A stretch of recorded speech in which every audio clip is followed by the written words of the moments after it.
Hi, my name is George and I'm a systems engineer with Cisco. Today I'm going to be giving a demonstration of the Meraki Dashboard.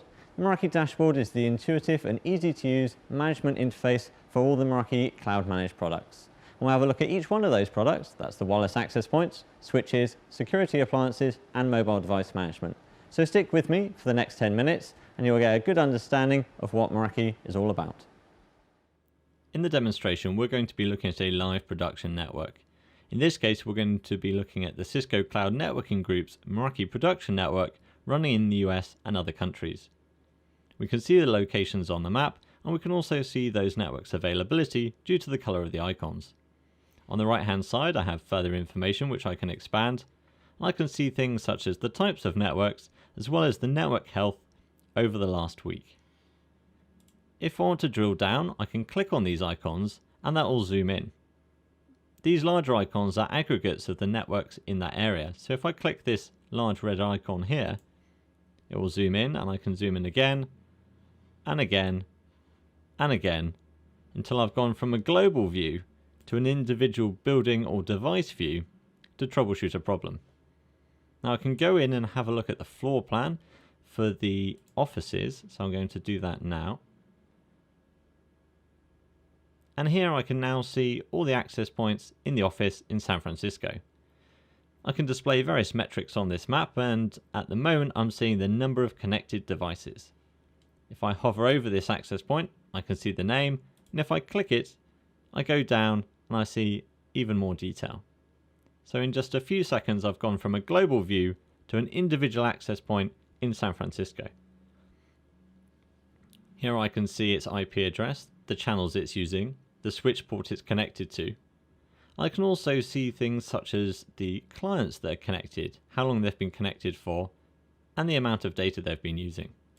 I also have a range of live tools on the left here which allow me to troubleshoot endpoint connectivity problems. Now, if we go up to the top, I can select the monitor and then clients page. Customers running Meraki networks often find it's more useful to troubleshoot from a client or application perspective due to the wealth of information that we record. This information is collected on both the access points, the switches, and the security appliances, and the more Meraki devices you have, the richer this view becomes, as all the data is aggregated into this one view. I can search this to find interesting information, so I could search for something boring such as IP address, but I could also search for iPad. And if I search for iPad, I now see all the iPads that are on the network or have been on the network in the selected time period. I can then click on that and find out further information. So this is a device called Proxy Test. It is an iPad, and I can see where it was last used in the office. I can see the firewall and bandwidth rules that have been applied to this particular device, both on the wireless and the security side. And I can also see the application usage. I can see that at a very detailed level for every individual device. If I go back to the clients page, I can hover over any one of these clients and it will highlight their data usage on the top. Or I can see the application usage by hovering over the pie chart to the right. If I want to see this in further detail, I can click on the More button, and then I can drill down to these yet again. So for example, if I choose Dropbox, I can go in and see who's been using Dropbox and who the top users of Dropbox have been. I can then decide to go do something about this. Having seen the Dropbox usage, I now want to implement a firewall rule. So I'm going to implement that on the wireless access points. Now, as the access points support layer 7 application firewalling, this is particularly easy to do. I just choose add a layer 7 firewall rule, and I choose Dropbox, and for this SSID, all Dropbox traffic will be blocked. I can do this on an SSID basis, a user group basis, or an individual user basis. Now, it could be somewhat draconian to block Dropbox for everyone, and I want it to be used but just not abused.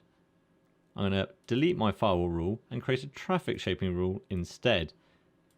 In this case, I'm going to again add Dropbox, and I'm going to limit it to only 500 kilobits per second of bandwidth per device.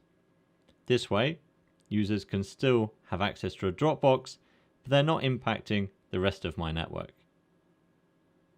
One of the fantastic things about the Meraki dashboard is it can be used to manage networks end to end.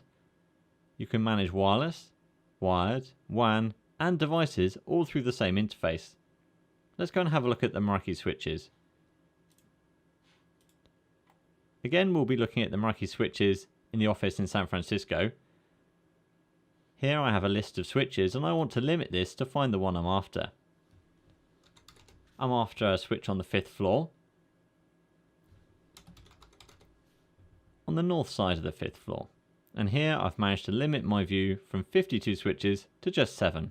I now select the one I want, and we can drill down and see a level of information which is much more detailed and similar to the AP view that we saw earlier. Here we can see the switch's availability, details such as its IP address, spanning tree information, and the PoE consumption. If I go down, I can see the port list. I can see the data that's been consumed on the ports, as well as the PoE and the device that's connected. If I click on it, I can go in and see that port in even more detail. I can even run a remote packet capture. This allows me to stream a packet capture to my browser or to Wireshark. Fantastic for remote troubleshooting when you're not on site. I can see this port is consuming some power as it has an access point plugged into it, and I want to be green, so I'm going to do something about that to limit the power use when the office is closed. We're going to set a port schedule, so I'm going to go up and choose port schedule and add a new one. And now I'm going to say I want the ports that I'm using to only be active between the hours of 8 and 5 on a weekday. This means it will turn off all the devices that are connected to those ports. Let's now go and have a look at the security appliance. Again, we're going to have a look at a device which is in the head office in San Francisco. You should hopefully notice a trend of how the security appliance interface looks very similar to both the switches and the wireless access points. Here we're looking at Godzilla, which is running the office. One of the other things that Godzilla does is it has a site-to-site VPN to all the other Meraki locations. We're now going to look at that under the site-to-site VPN menu. The site-to-site VPN on the Meraki products is one of the easiest in the industry. Due to how the cloud talks to all the end devices, it can automatically set up the site-to-site connections. All you need to do is choose the type of connection you want. So we can go from no site-to-site VPN to a split tunnel or a full tunnel. All we then need to do is choose which local subnets we wish to publish into the VPN topology. By default, this creates a fully meshed connection between all your remote sites. If you wish to turn this into a hub and spoke deployment, just select that from the drop down up here. If you would like WAN optimization, you just need to scroll down and choose Enabled from the WAN optimization menu. There is nothing else that needs to be configured. This turns a multi-day task into a matter of minutes. If you wish to see how the WAN optimization is performing, we can go up and we can choose WAN optimization from the monitor menu, and this will show us what data is being optimized and how much bandwidth we have saved. Finally, it's time to go and have a look at mobile device management. I'm going to choose Systems Manager from my drop down at the top here. And we're now going to look at how we control Android devices, Apple devices, and also a few desktop devices. Going to the Clients menu on the left hand side, I can now start to see all the devices I have under management.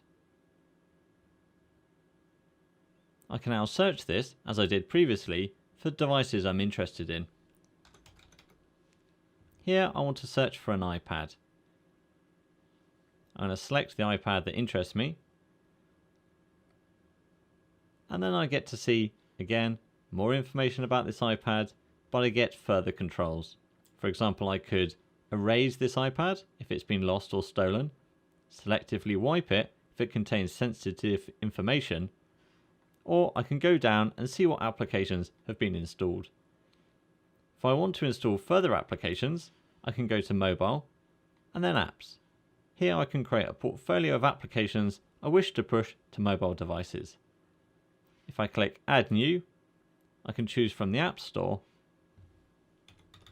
and I can search for an app that I wish to add.